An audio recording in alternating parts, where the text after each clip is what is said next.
Café com Cavanha traz o tema O Capital Humano após a crise de 2020, com Alessandra Simões, engenheira civil, headhunter e sócia da Uphill.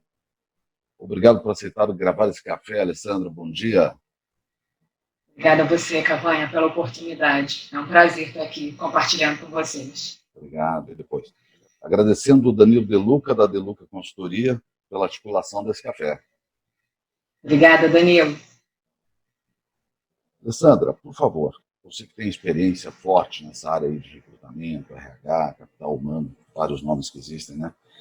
Os desafios da imagem da indústria de petróleo são desafios importantes, né? Esses desafios e é uma energia essencial, uma energia estratégica para o mundo ainda, eu acho que vai ser por muito tempo. Como é que essa área de petróleo consegue ser atrativa em termos de capital humano para os jovens e para os novos entrantes? Esse é um tema que tem sido muito discutido, né, como setor como um todo, né? Como é que a gente faz para atrair esses novos talentos, enfim, os milênios para o nosso setor, né? Dado que hoje eles têm, enfim, um apelo muito maior para empresas de tecnologia, startups como Netflix, Google, Uber, essas companhias, né? Na minha percepção, a indústria precisa se ressignificar, né? Se a gente pensar em tecnologia, por exemplo, em desafios tecnológicos, a indústria de óleo e gás tem desafios talvez muito mais críticos do que se a gente comparar com uma empresa, uma startup de tecnologia, né? Por exemplo, um Netflix da vida, um Uber, né? Só que a gente não, na minha percepção, a gente não dedicou tempo suficiente para contar isso para essa geração, né? Então, a gente tem um estigma muito forte para eles, que nós somos uma indústria poluidora, que nós somos uma indústria corrupta, mas a gente não investiu tempo falando o seguinte: vem fazer, né? Vem me ajudar a não ser mais tão poluidora, né? Vamos desenvolver uma nova tecnologia onde eu não precise ter ninguém a bordo, ou eu consiga sensoriar todos os, enfim, né, os dutos, que eu mitigue o risco da minha operação. A gente tem desafios que talvez impactem muito mais, né? Por exemplo, emissão de gás carbônico. Você tem N desafios que, de fato, você vai impactar no futuro dessa geração, mas talvez a gente não saiba ainda ser tão sexy para eles quanto essas empresas de tecnologia, né? Então, eu acho que é um dever de casa da indústria se apresentar de uma maneira que eles entendam que a gente tem um super desafio tecnológico, que somos sim uma indústria de tecnologia, não somos uma indústria de extração poluidora, né? Mas somos uma indústria de tecnologia de ponta. Esse assunto que você tocou agora é importante, né? Porque tem outros segmentos industriais que são complicados também, tratam de coisas assim, vamos chamar, não tão limpas, né? A própria indústria alimentícia do gado, né? Aquela coisa de sacrificar gado e tal. E aí isso ninguém fala, mas o petróleo, que é energia, claro, tem seus males também, aí todo mundo fala. Então essa questão de imagem, essa questão de atratividade, porque essas outras indústrias não têm essa imagem. Eu acho que a gente está passando por um momento, que é um momento talvez único, né? Se a gente olhar historicamente, estagiário não escolhia onde trabalhar, né? Tinha emprego, você levantava a mão para o céu e falava, beleza, eu vou trabalhar. Né? É a primeira vez que as empresas vão ter que... Talvez a primeira vez não, quando você vai para varejo, quando você vai para outras indústrias, ele já tem um histórico, diríamos assim, de posicionamento, de valorização de marca, de employer branding, né?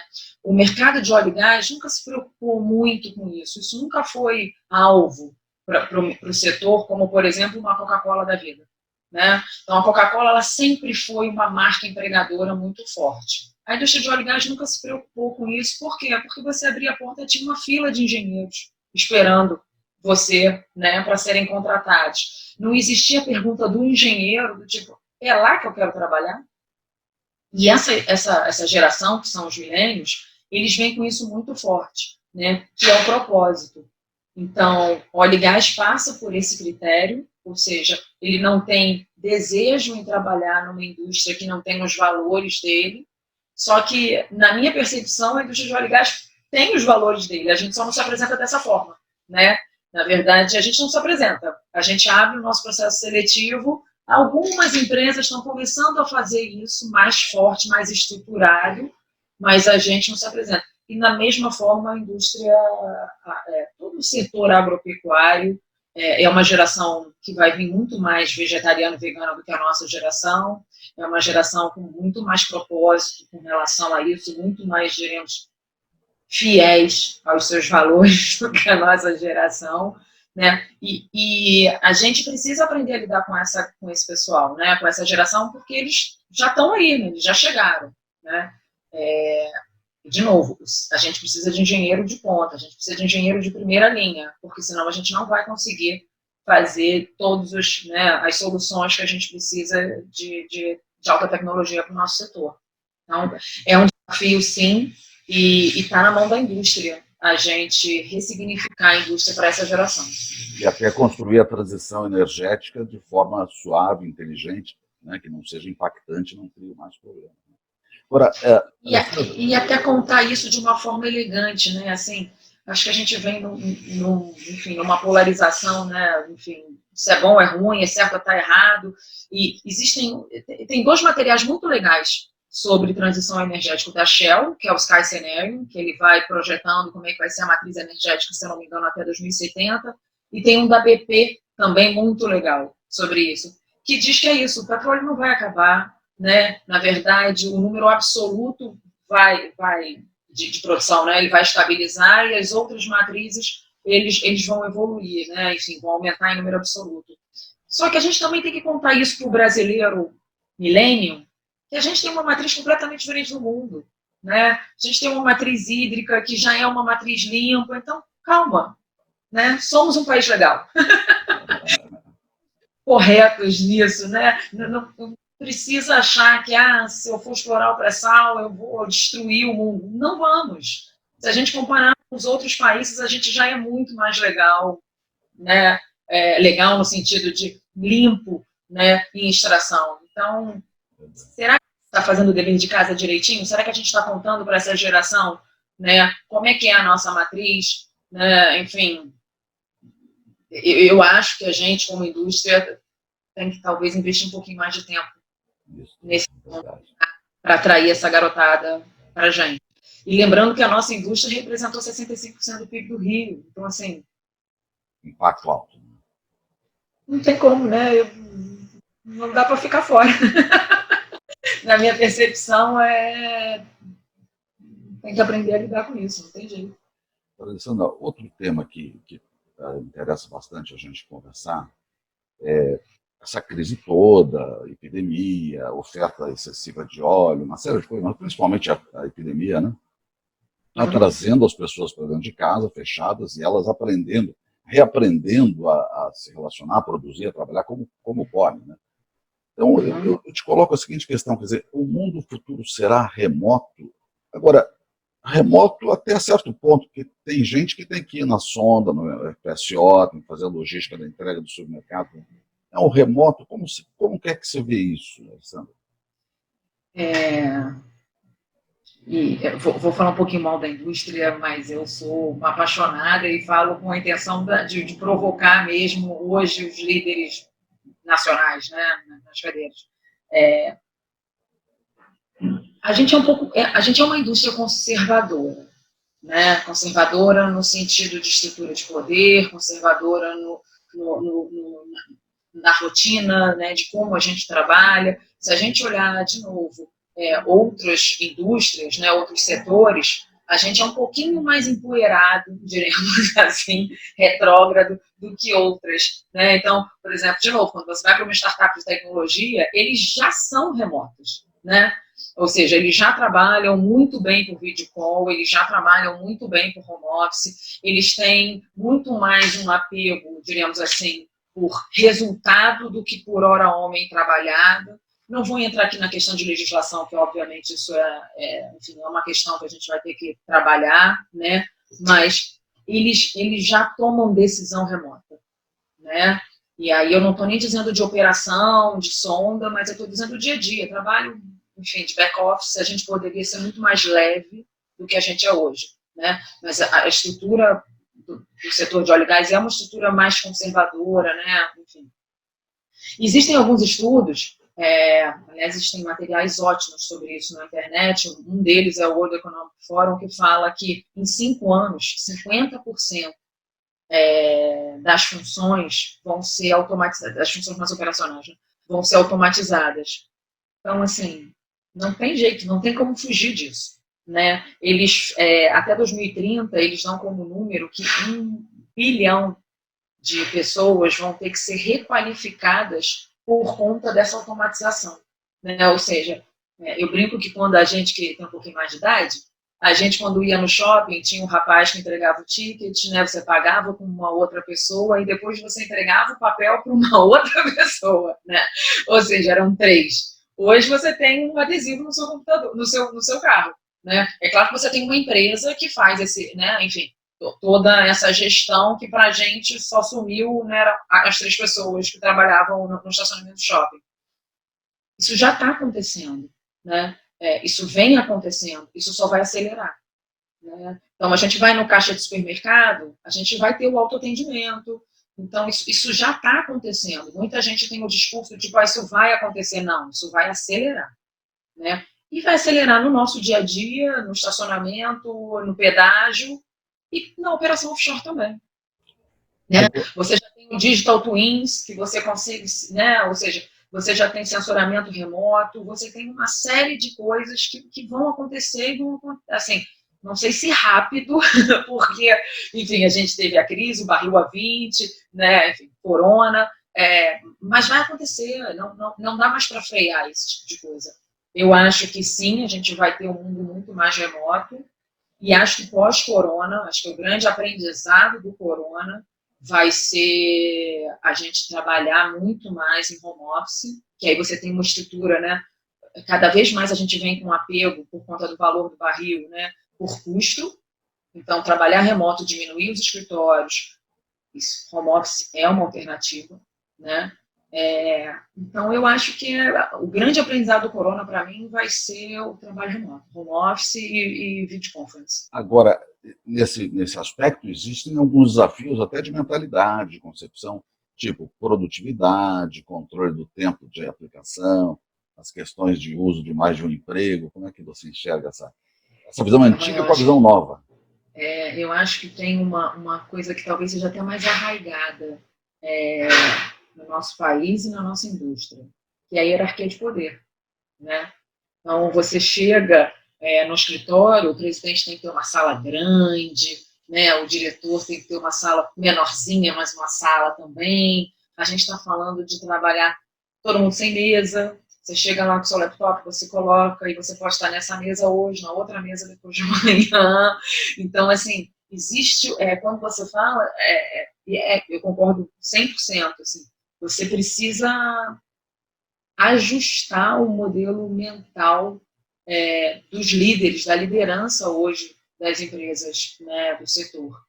Até mesmo, e aí fazendo, né, o link com, com o nosso primeiro tema, que é para você atrair essa nova geração, né? Essa geração é uma geração que tem uma gestão muito mais compartilhada, né, uma liderança muito mais próxima, né? Então, assim, a gente precisa disso, né, até para ser bem-sucedido no futuro. E Alessandra, outro tema que me traz muito assim, interesse de ver a sua visão, as organizações elas vão crescendo com seus vícios, seus comportamentos, às vezes ajustados para um lado ou para o outro, chega a um determinado ponto, elas têm lá gaps nessas organizações, elas têm falhas, têm buracos de formação, de conceito, de conteúdo. Como é que você vê a sensibilidade desses itens, nesses gaps, nessas empresas, olhando óleo e gás, principalmente? A gente, pegando a crise de 2015, né, depois a gente fala com o corona, se a gente olhar as organizações, vamos pegar um pouquinho antes, né, desde a abertura do mercado no Brasil.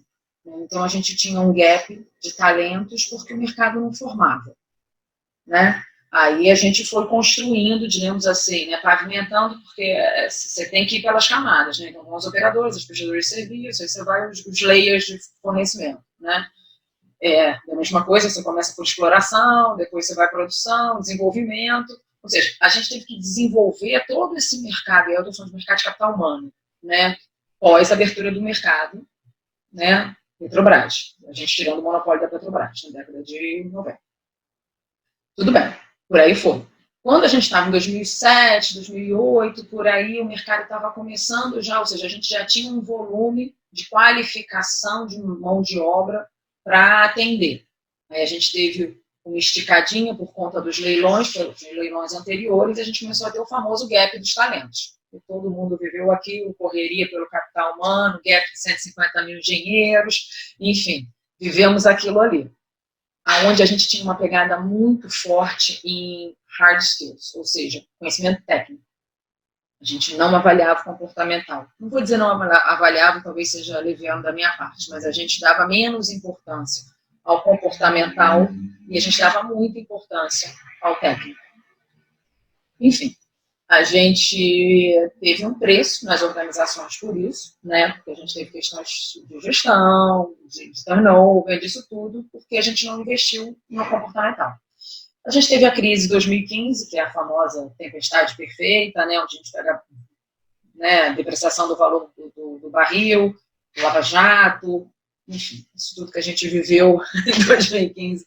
E a gente começou a achar que em 2020 a gente ia ter um bom ano, né? Então, quando a gente olha as organizações pós essa crise, né, de 2015, a gente cortou na carne, né? Então, por exemplo, as organizações que eram organizações com PNL, vou inferir aqui, de 1 bi de dólar, passaram a ser organizações de 400 milhões, né? Algumas sumiram, outras diminuíram. Então, você começou a ter... E nesse processo, né, de downsizing, às vezes você tirou a estratégia da companhia, você tirou uma pessoa mais sênior por conta de custo, e aí você colocou um diretor de operações numa cadeira de presidente, numa função muito mais de diretor do que de presidência, porque você não tinha uma estratégia de crescimento, você tinha, na verdade, uma estratégia de enxugamento, né, de diminuição, de corte. Então, as organizações elas passaram a ficar, não sei se imperfeitas talvez seja um termo forte, mas elas começaram a ficar com buracos dentro delas, né? A gente tirou linha sucessória, a gente tirou tudo que não era imprescindível, a gente cortou por custo, né? Enfim, era uma tática de sobrevivência. Então, isso gerou uma juniorização nas organizações. Acho que a gente não tinha outra escolha para sobreviver, né? Mas, na sequência, a gente pega uma crise, né, de uma pandemia global como o corona. E aí a gente encontra uma estrutura ainda imperfeita, né, porque a gente ainda não conseguiu encher todas as caixinhas, né, o mercado ainda não voltou.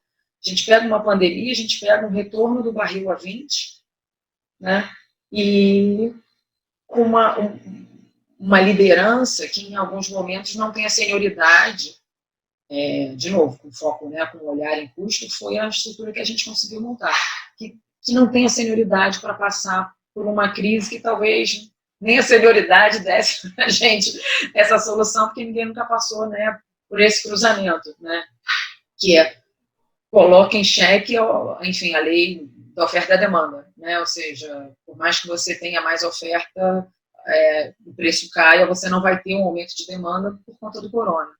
Então, assim, isso pode colocar em xeque muita liderança das organizações hoje em dia, porque, enfim, pegou muita empresa no contrapé.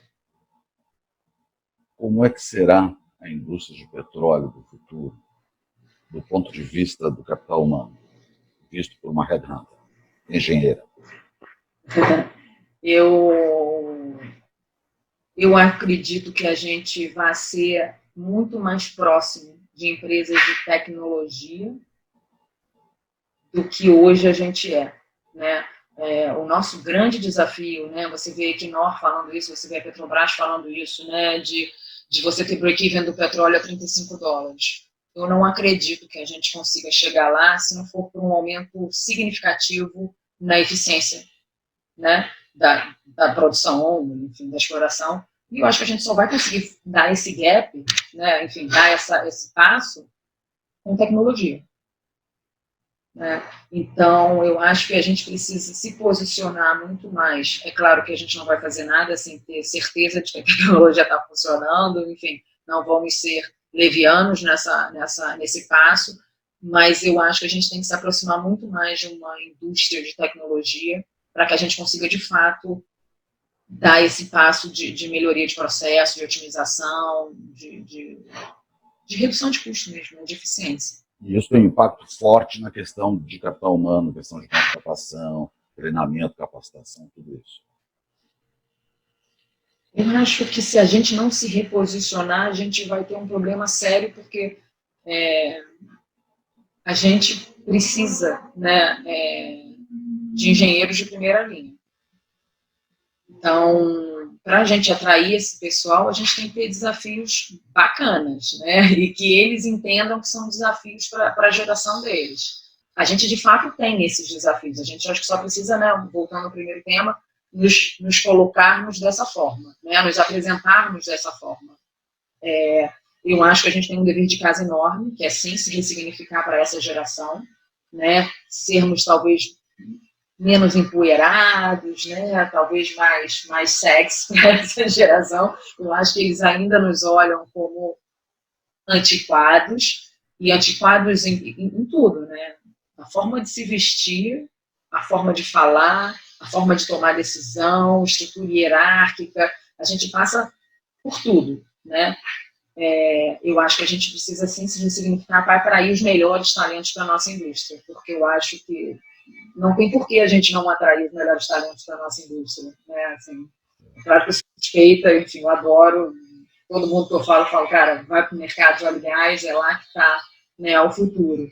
A sociedade não vive sem petróleo, atualmente, né? Por mais que essa geração questione, eu quero energia limpa, beleza, mas eles também vão morrer consumindo petróleo. Então, assim, a alternativa que eles propõem não é uma alternativa válida, na minha percepção, né?